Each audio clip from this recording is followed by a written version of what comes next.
Welcome back to the Burrow. If you survived our last tale, you'll remember what happened to Jason Leo. That cursed wooden carving, the haunted street lamp, and the screams that never truly stopped. You've been so brave, listening with the lights off, and if this story stays with you tonight, let us know. Tap like, share the shadows, and leave a comment. Tell us where you're listening from. Sometimes it's good to know where to begin the search. But tonight, the fear grows deeper. It spreads across borders, across bloodlines. This one is personal. A mother's choice, a missing twin, and a game that should never be played. This is the story of Jalil Arif and what followed him home. Let's begin. Before I begin, let me share something about how we Malays call our parents. For religious families, a child calls his father Walid or Abi and his mother Umi.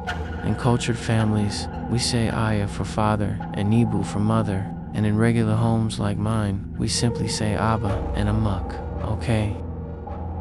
Okay, breathe. You've got to do this right, Jalil.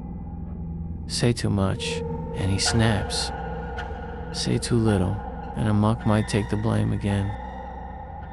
It was Amuk's idea. She said Japan would be good for us. Clean, safe, disciplined. She thought maybe we'd escape his anger, his hands, his control. She tried to protect us the only way she could. But Japan wasn't safe. Jalal found something online, a game, a ritual. They called it Hitori Kakurenbo, the one-man hide-and-seek. Sounds stupid, right? It's not. You need a doll, the rice, your blood, and your name. You sew it shut, put it in water, and say the words. After that, you hide.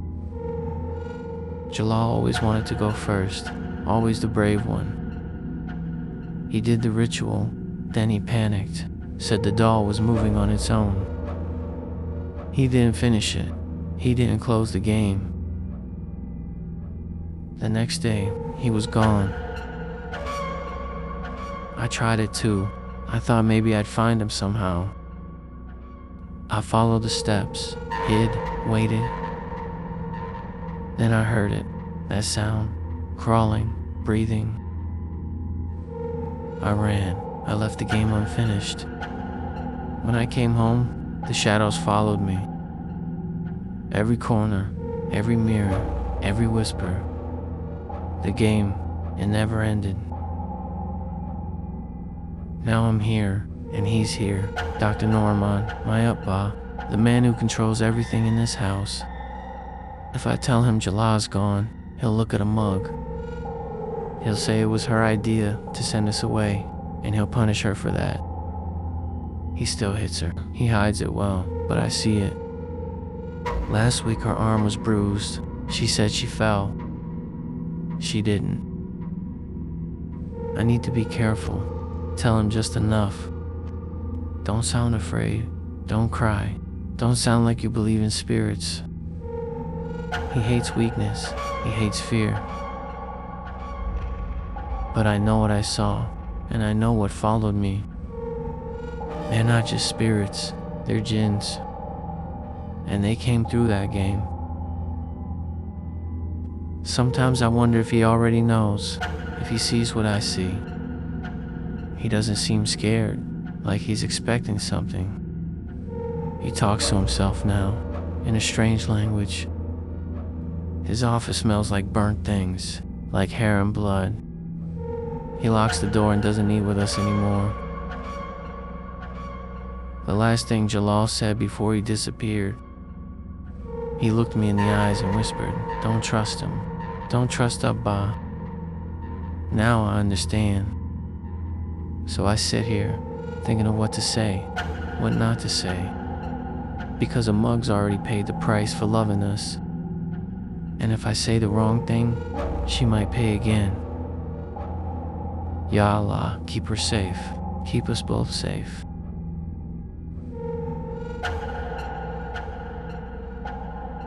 They say the walls in every home have ears.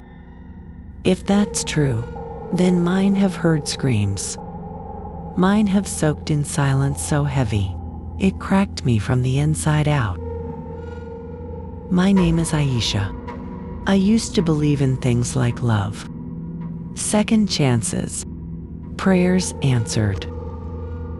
But this house, this family, turned me into a ghost long before death ever touched me. When I married Norman, he wasn't the monster yet. He was charming, gentle, a doctor, a well-respected man. He told me he wanted a quiet life, a family. I thought I could give him that. But it didn't take long, not even a year in. The first slap didn't come out of rage. It came from cold calculation. He said I was careless, that I left the iron plugged in. And when I cried, he told me I was overreacting, that I was making him feel guilty. That was Norman's gift. Not healing, but twisting. He would hit me, then tell me it was love, that he was teaching me, and I was foolish enough to believe it. Jalal and Jalil, my twin boys, two heartbeats that once lived inside me at the same time. Two tiny faces who looked so much like their father. Back then, I still had hope. I thought maybe children would change things. That maybe Norman, despite all his anger, all his silence, would become something human again. But I was wrong. He didn't become softer. He became meaner. My husband, Dr. Norman, is not the man people think he is. He walks around with that face of his, calm, professional, respected. But behind our door, behind these walls, he is a monster. When he's angry, he doesn't shout. He erupts. He throws things. He strikes. Me, the boys, anyone who dares to breathe wrong when he's in one of his moods. And he's clever, manipulative. He'll break you, then make you apologize for it. I tried to leave. Once, took both boys, ran to my sister's house. But Norman came that night, stood outside, begging. He brought flowers. Said the boys needed stability. Said I was the one destroying the family. And I believed him. Because that's what years of gaslighting does. It makes you forget what's real. They were inseparable. Jalal and Jalil, my twin boys. Even in the womb, they clung to each other like they knew what was coming. When one cried, the other cried. When one laughed, the other followed. I thought sending them abroad would give them a better life. A way out of this house. Away from him. I thought Japan would be their freedom. I was wrong. They were in their second year at university when they found it. That game, Hitori Kakurenbo, a ritual. A game you play, alone, but not really. The rules were clear. Stitch a doll with your own hair and nails. Give it a name. Offer it blood. Then hide. But there was a catch. You had to end it. Finish the ritual properly. Seal the door you opened. They didn't. Jalal was the one who convinced Jalil to try it. They thought it was a joke. Just another urban legend. But from the moment they played it, something latched onto them. Jalal changed first. He started hearing things. seeing figures in the corner of his eye. He stopped sleeping, said someone was following him. Jalil told me all of this after he came home, after Jalal was already gone. I didn't even know my son had died until the embassy called. They said it was a suicide, but I know my son. He was terrified, but he wanted to live. Something else took him.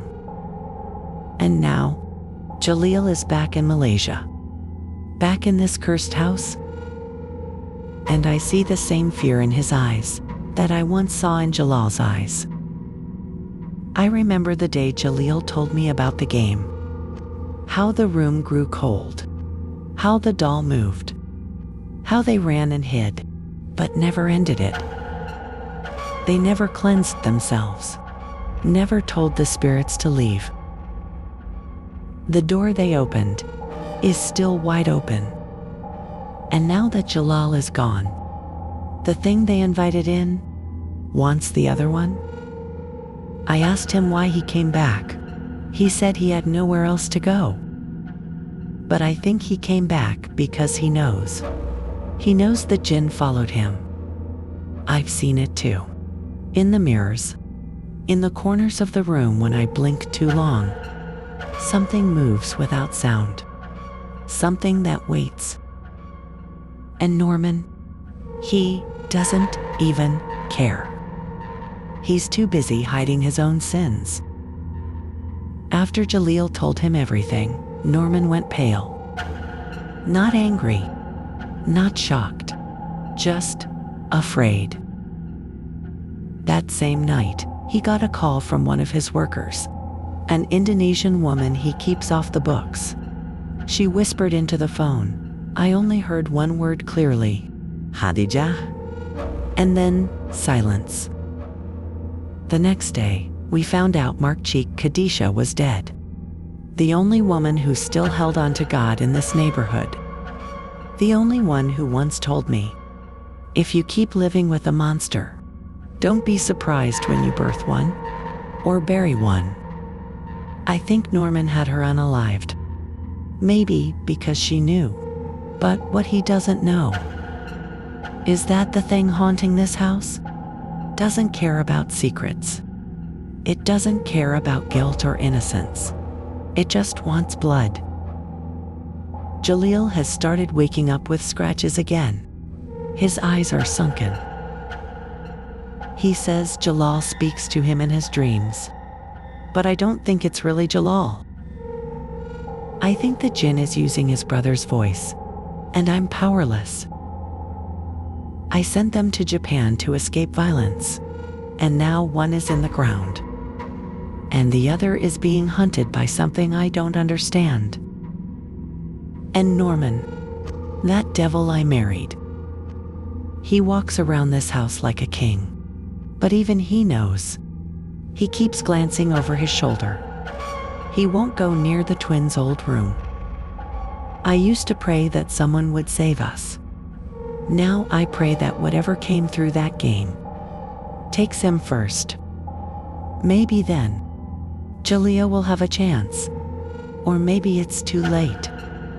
Maybe this house, this family, this curse was never meant to end. They think we came here by coincidence. They think our arrival was sudden.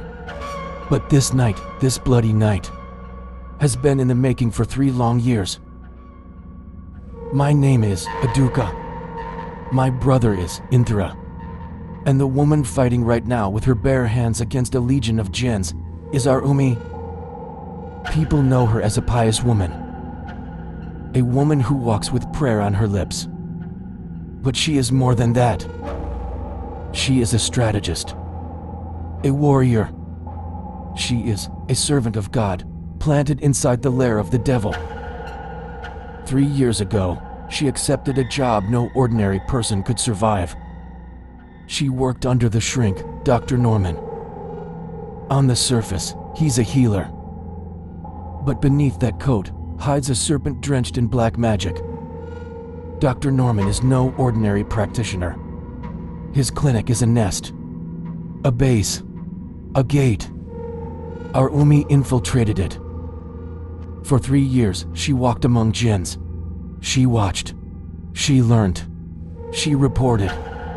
Every note she passed to us, every whispered voice recording, taught us one truth.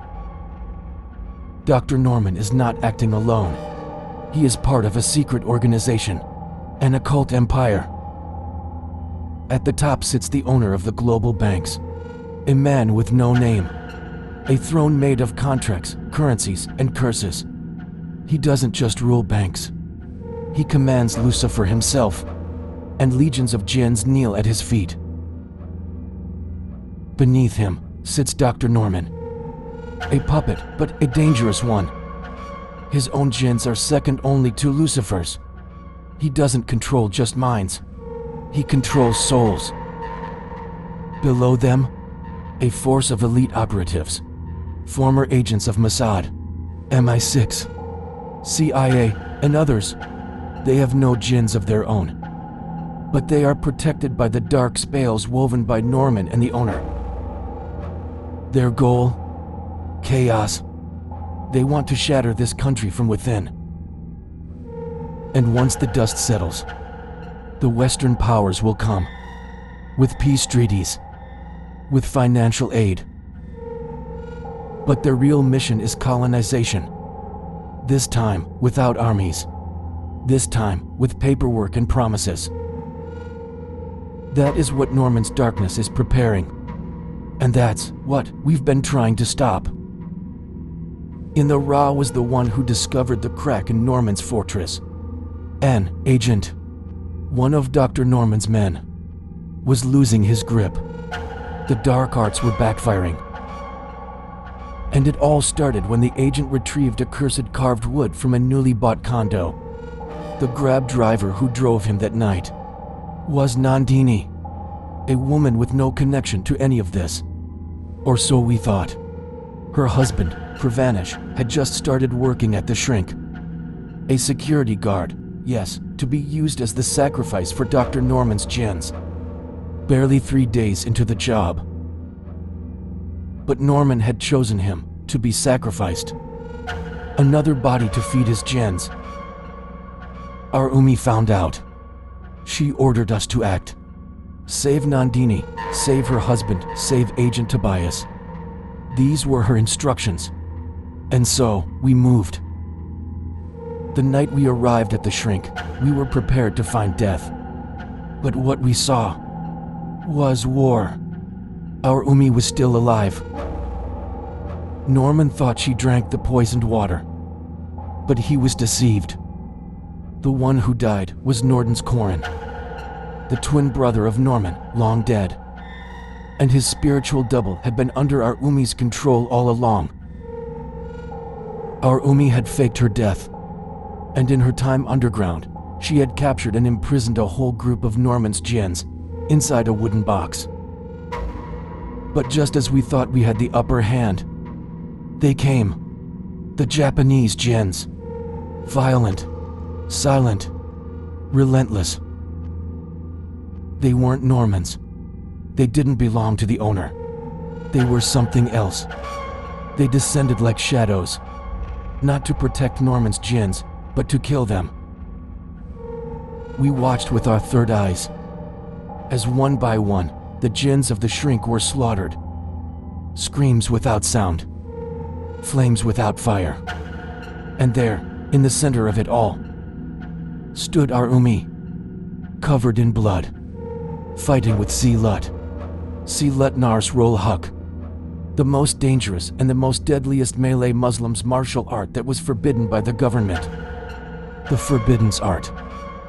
The one our ancestors swore to protect, even when the government banned it. Silut Nars Rol Huk is deadly, and it's a non-contact attack movement.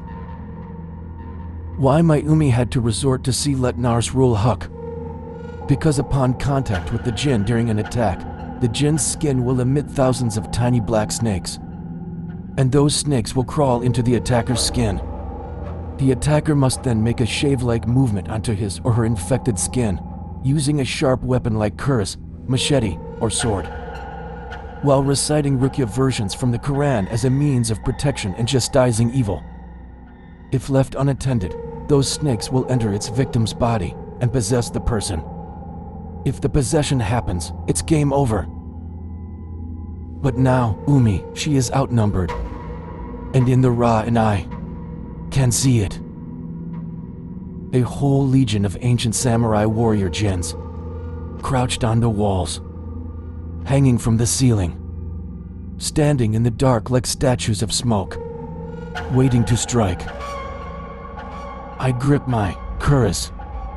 My brother steadies his breath, and before we could act, something very strange happened. Two old men came out of nowhere. One of them was Eurasian. The other was a Catholic priest. And, to my surprise, both looked like they had been drinking all night. The Eurasian man was holding an aspergillum. You know, one of those things you splash holy water with in the movies. The priest tried to stop him. He was shouting angrily at the old man. The old man had snatched the aspergillum from the priest's bag, but the Eurasian old man ignored him. He marched straight into the battlefield. He walked right up beside Mayumi. Mayumi, who was standing there, covered in blood and sweat, too shocked to say anything. My brother and I were just as confused. But the old Eurasian man did not care about confusion. He started splashing water everywhere. He was chanting words that sounded like lines from Western exorcism films. He had no idea what he was doing. And yet the jinns reacted. Annoyed, they started moving like they were being bitten by ants, waving their arms around in slow anger. The old priest looked horrified. But the Eurasian man was not finished. He turned around, bent over, and started splashing holy water from between his own legs, while showing everyone his backside. I think even the jinns were offended. They all took a ready stance, hands on their invisible swords, waiting to strike, to deal a final deadly blow to their opponent. You need to understand something about our Asian rule of battle. Between warriors, there are usually two types of fights. The first type is called the three-chance battle. This is like a friendly test. Each party is allowed 3 chances to deliver their attacks. It is not about killing right away. It is about learning the enemy's strength, seeing what kind of power they hold. After the third attack, both sides must decide. Do they keep fighting until sudden death? Or do they stop and discuss a peace agreement? Mayumi is in this first type of battle, the 3-chance battle. While my brother and I are still in standby mode, Umi was waiting for the jinns to use up their chance. And after that, she would retaliate and answer with her own. But there is also the second type of battle, the one that does not stop, the one that ends only when one side is destroyed. In this kind of fight, there is no time to talk, no time to decide. It is sudden death.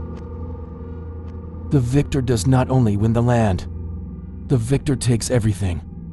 Every surviving spirit, every legion. They become property of the winner. And when that old Eurasian man suddenly intervened and started splashing his water, shouting and showing everyone his backside, everything changed. He broke the balance of the 3-chance battle. He turned it into sudden death. Now, there was no more space for testing each other. No more talking. No more holding back. Only one side would walk away alive. And I knew it could be any of us. And then, as if this could not get any stranger, the old Eurasian man took out a flat flask of whiskey.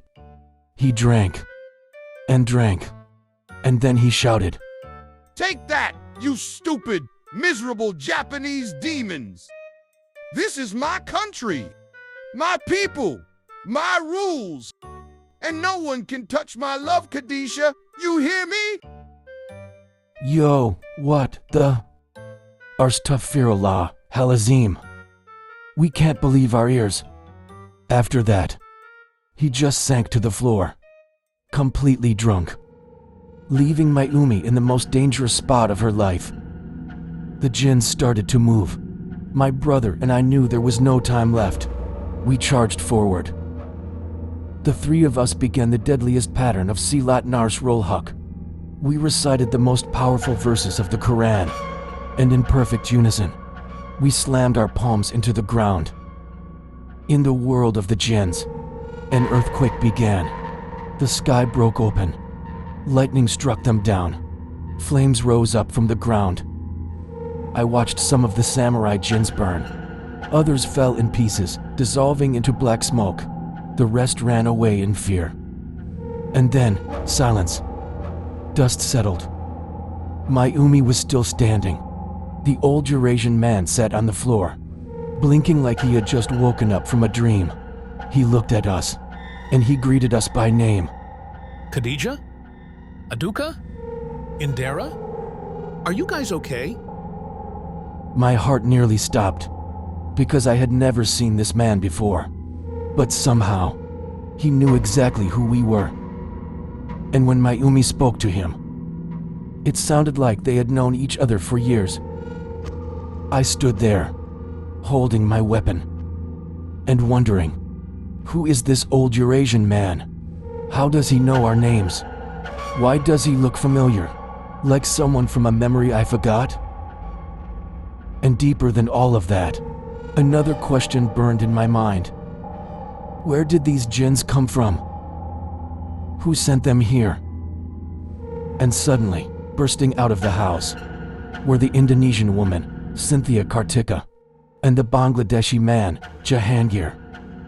They looked dazed and confused, as they saw my mother still alive and breathing.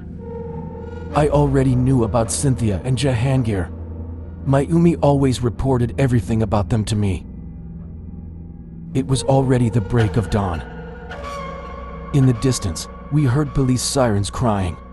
After a while, the police arrived at the scene. It was clear that Cynthia Kartika had reported us to the police. Meanwhile, Pravanesh was standing there in awe. He had witnessed everything with his own third eyes, because he was marked to be sacrificed by Dr. Norman. As for Jason, Nandini, and Agent Tobias, they also saw everything. Their third eyes remained open after we rescued them from the curse of the witch. But Cynthia Kartika and Jahangir were still blind since they were not exposed to the spiritual realm, nor were they previously in contact with witchcraft or the hauntings. Their third eyes were not open. They could not see the truth around them. The police said they would arrest us, me, my brother, Mayumi, the Catholic priest, and the Eurasian old man. But before they could, Dr. Norman appeared. He looked disheveled and shabby, like a man who had lost everything. He refused to press any charges, and when the police left, he fell to his knees. Dr. Norman begged Mayumi for forgiveness. He asked her to release the rest of his jinns, still trapped inside the wooden box. Mayumi did not smile. She gave him an ultimatum. Surrender all the intel about his secret organization with the owner of the global banks. Give it to the authorities. Then she would release all the jinns, or he was free to go. But he would never see his imprisoned jinns again. Agent Tobias agreed to be the witness. He promised to stand by Mayumi's side if anything happened. Dr. Norman finally agreed to surrender. He said he would turn over the whole secret organization. They were the ones planning to destroy Malaysia, so Western powers could invade this land and turn it into their puppet. He confessed that their plan was to make Malaysia an enemy of China, North Korea, and all the global South nations that stood against Western control. They wanted to destroy the Black Belt Road Initiative projects so the BRICS Union would collapse. Because without Black Belt Road Initiative and the Straits of Malacca, BRICS countries could never trade with the world. Their economies would crumble. Their power would die. But my brother, Mayumi, and I knew even if Dr. Norman lost all his jinns, he would still meet his end.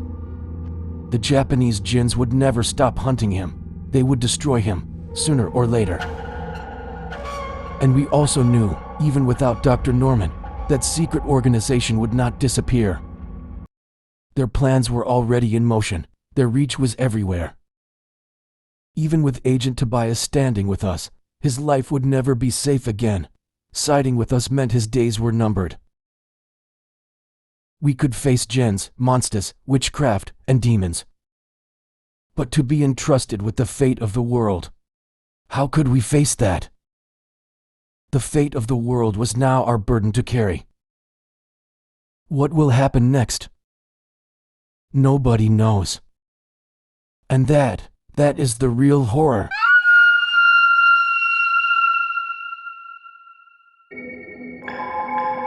So sleep, my baby, sleep.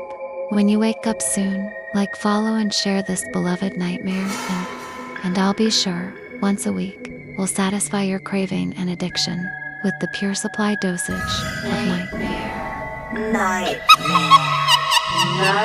Nightmare.